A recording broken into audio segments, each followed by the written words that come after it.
Méditation du 13 mars, la boîte de promesses. Vous devez être entièrement d'accord avec ceci. Le Seigneur vous a fait beaucoup de promesses et il les a toutes réalisées. Aucune des paroles qu'il vous a dites n'est restée sans résultat. Josué 23, verset 14. Il y a quelques années, lors de notre culte du vendredi soir à la maison, mon fils Raphaël a surpris tout le monde en prenant mon portefeuille et en disant « Papa, pouvons-nous lire la boîte de promesses aujourd'hui ?» Il a été difficile de ne pas rire. Pour compléter le spectacle du petit garçon, quand il s'est agi d'évoquer son verset préféré, il a dit « Tu auras un jouet et tu joueras avec ». J'avoue ne pas avoir réussi à capter l'attention du garçon tant il était créatif. Mais j'ai dû lui expliquer que cette promesse n'était pas dans la Bible et encore moins dans mon portefeuille. La Bible est pleine de promesses faites par notre Père Céleste. Il ne se lasse pas de nous aimer et de nous rendre heureux. Certains affirment que le livre saint contient environ 7500 promesses. Chacune d'entre elles est une déclaration d'amour et un rappel que nous ne sommes pas sans protection à ce stade de l'univers. Connais-tu les promesses de Dieu? Les mémorises-tu? Au cours des siècles,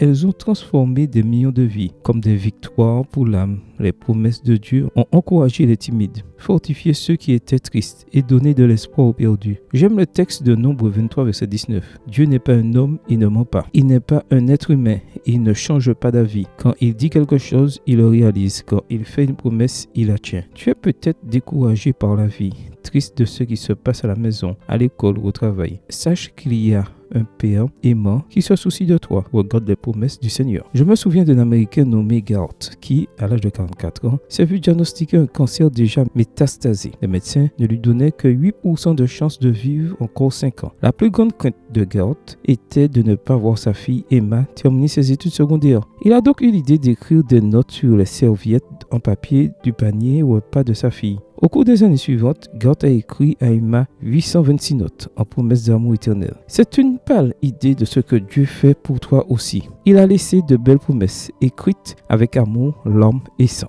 Amen. Bonne journée à toi et que le Seigneur te bénisse.